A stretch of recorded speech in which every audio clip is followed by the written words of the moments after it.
Hello everyone. Today is November 28th, 2025, and here is the news that you can use. We are closing out the week with a run of constructive AI and data stories first, and then finishing with 2 case studies in what happens when cyber risk turns into real-world disruption. The goal is to help you answer 3 boardroom questions. Where are we getting leverage from agents and co-pilots? How are we governing AI at scale? And how ready are we for an incident that takes systems or suppliers offline for months rather than days? We start at Microsoft Ignite, where the focus this year is on Copilot with agent mode and what Microsoft calls the frontier firm. The big idea is that many knowledge work tasks can now be handed to AI agents that string together multiple steps, rather than just answering a single prompt.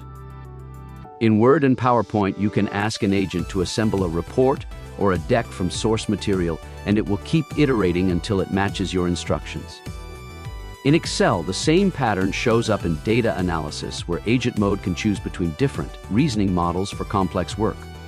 For an executive, this is your signal that agentic work is no longer a slideware concept. It is something you can pilot in finance, sales, and operations to see where humans plus agents really move the needle. Still in the cloud, we turn to Amazon Web Services and their new, well-architected AI lenses. At the reInvent event, AWS introduced 3 lenses tailored to AI workloads: a responsible AI lens, a machine learning lens, and a generative AI lens. These lenses do something very practical. They translate AI risk and architectural questions into the same checklist-driven review model that many of you already use for cloud governance. Instead of every team inventing its own AI principles, these lenses give you a structured way to ask about safety, fairness, security, data protection, and cost. The near-term action is simple.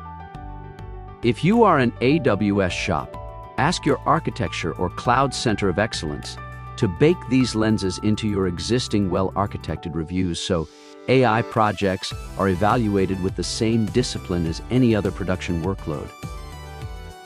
From cloud governance, we move to healthcare, where Tencent Healthcare and Fangzhou have launched a full-stack AI platform for chronic disease management in China. This is a tangible example of AI for good with serious operational implications. The platform combines a large language model, clinical care pathways, and mobile applications to help hospitals monitor patients with chronic conditions, personalize outreach, and support better adherence. Fangzhou brings a user base of tens of millions of patients and hundreds of thousands of physicians, which means the system is not just a pilot but a population-scale service. For healthcare executives and payers elsewhere, this is worth watching closely. It shows how AI, domain content, and mobile channels can come together to support continuous care and potentially lower long-term costs. For leaders outside healthcare, the pattern is still useful.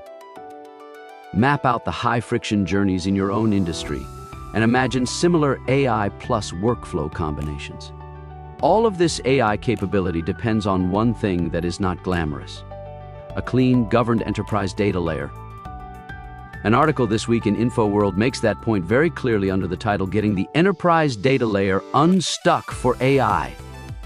The author notes that many companies fixate on choosing the right large language model while ignoring the messy, siloed data that feeds it. The recommendation is to invest in knowledge graphs and semantic layers that integrate meaning, not just tables, and to bring AI to the data wherever possible, instead of spraying data out to external services. For an executive, this is a roadmap for the next wave of data funding. Before you buy another AI tool, ask whether your data estate can actually support accurate, governed AI decisions. If the answer is no, your next priority is to modernize that layer so that AI experiments can scale without creating shadow data risks. With that foundation in mind, we pivot from tooling to mindset. Security Week is carrying a column that argues cybersecurity is now a core business discipline rather than an IT specialty. The author points to major retailers that have taken hundreds of millions of dollars in profit hits after cyber incidents that disrupted trading for weeks. The message for boards and executive teams is not to panic, but to reframe. Cyber now belongs in the same conversation as strategy, operations, and geopolitics.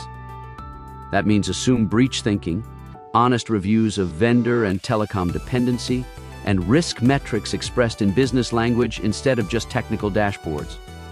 For your Chief Information Security Officer, your CISO, this column can be a useful tool. It gives them language to connect the security program directly to revenue protection, uptime, and brand trust. Only now do we turn to this week's incident stories, starting with OpenAI and its analytics vendor Mixpanel. A smishing attack against Mixpanel allowed an intruder to export analytics data for some users of the OpenAI API platform. The exposed data included names, email addresses, and course location information, but did not include passwords, payment data, API keys, or chat content. OpenAI has suspended its use of Mixpanel, is notifying affected developers, and has kicked off a broader supplier review. For your organization, there are two takeaways. First, telemetry and analytics vendors are part of your AI supply chain and need the same level of due diligence and least privilege design you apply elsewhere. Second, developer contact information in the wild will almost certainly fuel more targeted phishing, so your security awareness and email defense controls should assume those emails will arrive. Our final story takes us to Japan and the beverage giant Asahi, which is still recovering from a ransomware attack that began in late September. The company has now confirmed that personal data tied to roughly 2 million people was stolen, including customers, employees, and family members. Ransomware also encrypted servers in the data center, forcing manual workarounds for ordering, shipping, and customer support. Public statements suggest that normal logistics operations may not be fully restored until early next year, and financial reporting has already been delayed. For executives, this is a sobering but useful scenario. It is not about a quick 3-day outage.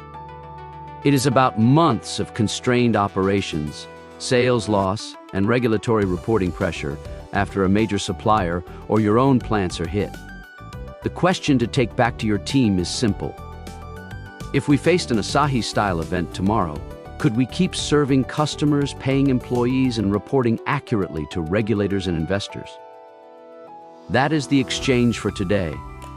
Remember, inspect what you expect. If you're interested in how this newscast is created, or want more information about how to be a part of it, contact podcasts at matorasolutions.com. That's podcasts with an S at matorasolutions.com.